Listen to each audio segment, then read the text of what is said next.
I think Advent is one of the forgotten seasons of the church year, and it's something we're all pretty aware that we don't spend enough time on. We get people always complaining, Christmas always seems to come before you know it, and we never really get to enjoy it, we're so busy. And I think that's sort of the whole point of Advent, is we take time to stop and think about what this season is all about, getting ready for Christ's coming. That's why the church gives us this season of the year to be ready for when Christmas comes. So how do we prepare ourselves for Christmas? How do we have a good Advent? I like to think it's a lot like getting ready for a Christmas party. What do you need to do? You need to do three things. You need to clean up, you need to decorate, and then you can celebrate. In the first part, I know at least growing up in my family, a little neurotic, you've got to clean the house so that it looks like nobody lives there. So if we're going to have a party in our souls, how do we clean up our souls? Well, first we go to confession. Confession's a great way to come to God, to ask for forgiveness, to try to clean up those ways we know we're falling short. It's a great gift of God's mercy that gives us a fresh start. And then after that, we try to grow in detachment, in self-denial. We try to sort of let go of some of the earthly things. In Advent, we can start celebrating the Christmas season, but it's a great way to maybe start denying ourselves some of those Christmas joys until Christmas comes. Again, in my family, we couldn't touch the Christmas cookies until Christmas actually came. We had to make sure there was enough, and we'd be making them for weeks and weeks, but we wouldn't be allowed to have them until Christmas was there.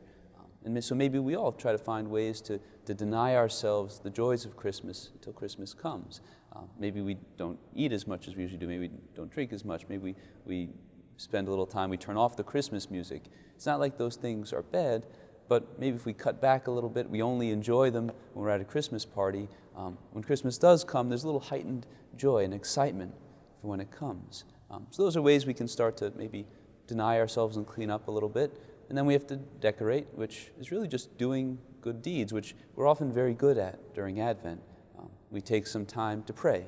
We give a little extra time to God. Maybe we do turn off the music and pray in the car.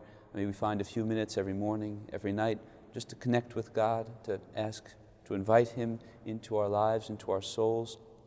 We also do it through good deeds to others. And this is maybe part of our Christmas celebration. We get gifts for others.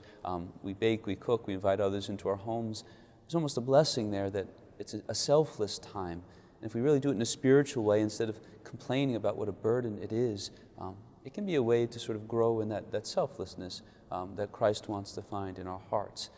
And it's when we do those things, when we've sort of cleaned our souls, make a welcome place for Christ, and when we've sort of decorated them with our good deeds and our love, that's when we can truly invite Christ in and celebrate.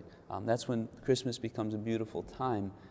So many people in our world, they don't take time to fast, so they don't appreciate the feast. And so many just fast and never take time to enjoy.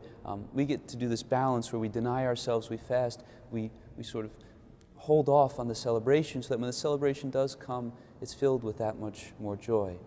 So maybe we take a moment this week to reflect on how we can prepare our souls for the coming of Christ so we can truly enjoy His presence with us at Christmas.